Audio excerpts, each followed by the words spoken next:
العلماء ورثۃ الانبیاء. منتشر اس قوم کی شیرازہ بندی کے لیے، منتشر اس قوم کی شیرازہ بندی کے لیے پھر خمینی سا کوئی سالار ہونا چاہیے. کہنے کا مقصد صرف یہ تھا. اس کے اندر میں کسی مراجع کی شان میں گستاخی کیوں کروں گا؟ میں خود مقلد ہوں، میں خود سیستانی صاحب کی تقلید میں ہوں، تو یہ کیسے ممکن ہو سکتا ہے کہ میں کسی کی شان میں گستاخی کروں؟ دیکھیے یہ مراجع عظام جو ہیں یہ اور ان کا ادب اور احترام ہر ذی شعور انسان کے اوپر واجب ہے. اور میں تو کسی بھی عالم کی، کسی مراجع کی توہین کرنے کا تصور بھی نہیں کر سکتا جنہوں نے نجف سے، جنہوں نے قم سے جو ہے درس خارج حاصل کیا ہو. تو اس گھرانے کے لوگ کیسے مراجعین کی اور مجتہدین کی بے حرمتی کریں گے یا ان کی توہین کریں گے؟ تصور ہی نہیں ہے اس بات کا. علم احساس ہے، کردار کی رانائی ہے، علم اندھے کے لیے دوست تو بینائی ہے. السلام علیکم ناظرین، اس وقت ہم موجود ہیں پاکستان کے مشہور و معروف شاعر اہل بیت جو کہ کسی تعارف کے محتاج نہیں ہے، جناب ارتضیٰ جون پوری صاحب کے ساتھ. اور آج اسپیشل جے ٹی وی جو ہے وہ جناب ارتضیٰ جون پوری صاحب کا انٹرویو کرنے کے لیے ان کے گھر پہ موجود ہے، کیونکہ حالیہ دنوں کچھ ایسی چیزیں سوشل میڈیا پہ وائرل ہوئیں کہ جس نے جو ہے وہ معروف شاعر اہل بیت جناب ارتضیٰ جون پوری صاحب کے حوالے سے جو معاشرے کے اندر پرسیپشن کریٹ کیا ہے. ہم چاہتے ہیں کہ اس حوالے سے جو ارتضیٰ جون پوری صاحب کا علمی اور ادبی بیک گراؤنڈ ہے اس کے حوالے سے بھی لوگوں کو آگاہ کریں کہ آپ کس شخصیت کے حامل ہیں. تو میں چاہوں گا کہ میں آپ کا جو ہے وہ انٹروڈکشن جو ہے وہ آپ ہی کی زبانی جو ہے وہ ناظرین تک پہنچاؤں. تو میں چاہوں گا کہ جناب شاعر اہل بیت ارتضیٰ جون پوری صاحب آپ اپنا تعارف مختصراً ہمارے ناظرین کو پیش کریں. السلام علیکم، بہت شکریہ. میں جعفر طیار ٹیلی ویژن کا بڑا ممنون ہوں.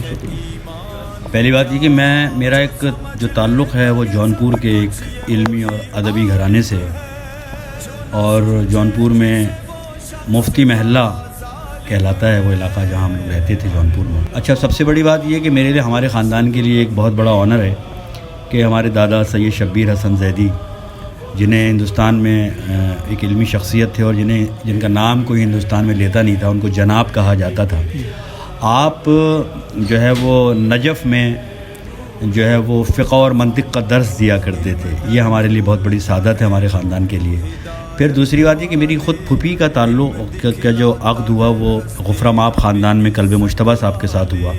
اور پھر میری دو جو بڑے بھائی ہیں، جو مجھ سے 2 بڑے بھائی شبر مجتبیٰ اور شبیر مرتضیٰ جو ہیں، ان کی جو زوجہ ہیں ان کا تعلق بھی غفرہ ماب خاندان سے ہی. تو یہ ہمارا ایک ادبی اور علمی گھرانہ ہے، اور مجتہدین کا سلسلہ ہمارے یہاں ایک طویل ہے. آغا ضمیر الحسن نجفی صاحب کسی تعارف کے محتاج نہیں ہیں، جھنگ میں ہوتے تھے.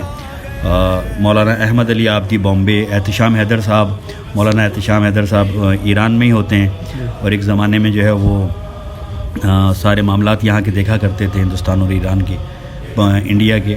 تو یہ ہمارا علمی گھرانہ ہے. پھر خطابت کے حوالے سے علامہ نسیم عباس رضوی صاحب میرے فرسٹ کزن ہیں، اور پھر میرے چھوٹے بھائی پروفیسر نجمی حسن صاحب جنہوں نے فارسی، سندھ میں فارسی مرثیے پر جو ہے وہ ایم فل کیا ہے اور اب پی ایچ ڈی کر رہے ہیں.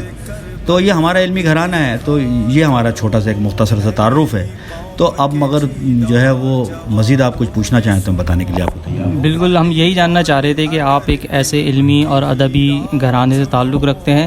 تو یہ ناظرین بتانے کا مقصد یہ تھا کہ ارتضیٰ جون پوری صاحب جو ہیں ماشاءاللہ سے ایک ادبی علمی گھرانے سے تعلق رکھتے ہیں، اور اجتہاد ان کے گھر میں بھی ہے، ان کے خاندان میں بھی ہے. لہٰذا جو یہ پرسیپشن دیا جا رہا ہے کہ آپ اجتہاد اور نظام مرجعیت کے خلاف ایک شعر کو بنیاد بنا کے، تو آپ نے اپنا وضاحتی پیغام تو دیا تھا. ہم چاہتے ہیں کہ ایک مرتبہ پھر آپ ایک وضاحتی نہیں بلکہ اپنا جو ہے پوائنٹ آف ویو بیان کریں. دیکھیے، بات اتنی سی کہ جو میں نے بات کی، جو میں نے وہ شعر جس کے حوالے سے گفتگو ہوئی، تو وہ میں نے ایک جو ازائی تہذیب ہے، جو ہماری ایک ازائی تہذیب ہے ہندوستان کی اور پاکستان کی ازائی تہذیب میں، اور دنیا کے دوسرے ممالک میں جو جو ازائی تہذیب ہے وہاں کی بالکل مختلف ہے دونوں جگہ کی.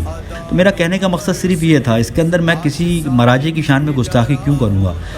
میں خود مقلد ہوں، میں خود سیستانی صاحب کی تقلید میں ہوں، تو یہ کیسے ممکن ہو سکتا ہے کہ میں کسی کی شان میں گستاخی کروں. بالکل. اچھا، دوسرا پھر آپ نے یعنی کہ اگر اس طرح دیکھا جائے تو دوسری طرف ہم یہ دیکھتے ہیں کہ آپ کے بہت سارے ایسے کلام موجود ہیں، ریکارڈ پہ موجود ہیں کہ جو آپ نے اس مرجعیت کے عنوان سے، یا آپ جو عالمی تحریکیں جس کو ایران خود لیڈ کر رہا ہے اس حوالے سے آپ نے بھی کافی اشعار کہے ہیں، تو آپ کچھ اشعار ہمارے سامنے اپنے بیان کریں گے ناظرین کے سامنے؟ میں یہ بتاؤں کہ میں نے یوم القدس کے اوپر 7 سے 8-10 کلام میں نے جو ہے یوم القدس پہ لکھ کے دیے ہیں، اور تحریک فلسطین آزادی کے اوپر کلام لکھے ہیں، استعمار کے خلاف لکھے ہیں، میں نے بہت سارے کلام لکھے ہیں. تو اور میں کوئی ایسے ہی اٹھ کر نہیں آ گیا، میرا خاندانی پیچھے بیک گراؤنڈ ہے، میں کوئی حادثاتی شاعر نہیں ہوں. تو میں جو ہے وہ جس حوالے سے میرے حوالے سے بات کی جا رہی ہے، مجھے اس کا بہت افسوس ہوا ہے بہرحال، اور شاید آج کے بعد جو ہے وہ آپ لوگ آ گئے ہیں تو آپ لوگوں نے میری دلجوئی کی. میں ایک شعر آپ کو سناتا ہوں کہ جو صورتحال جو ابھی اس تناظر میں جو صورتحال جو چل رہی ہے، اسی تناظر میں آپ کو ایک شعر سناتا ہوں کہ منتشر اس قوم کی شیرازہ بندی کے لیے. کیا کہنا تھا؟ منتشر، کیونکہ میں نے جو بات یہ کہی ہے اس کی بنیادی وجہ یہ ہے کہ ہم لوگ جو ہیں انتشار کا شکار ہو گئے ہیں. استعمار ہمیں چاہتا بھی یہی ہے کہ ہم انتشار کا شکار ہوں، آپس میں دست و گریبان ہوں اور اس سے وہ فائدہ اٹھائے. تو اسی تناظر میں نے یہ شعر کہا کہ منتشر اس قوم کی شیرازہ بندی کے لیے، منتشر اس قوم کی شیرازہ بندی کے لیے، پھر خمینی سا کوئی سالار ہونا چاہیے. علماء حق کی ہر ایک گام پہ تعظیم کرو، عقل ناقص سے نہیں ان کو تم الزام بھی دو، حکم مولا کو ہر ایک حال میں تسلیم کرو. یہ غلط ہے تو انہیں اس کا صلہ پانا ہے، سامنے مولا کے ایک روز انہیں جانا ہے.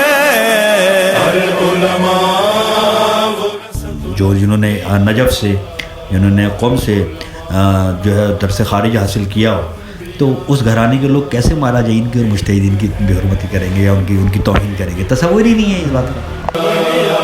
علم ہے نور مصطفیٰ، آج ان علماء کے صدقے میں ہی دین زندہ ہے.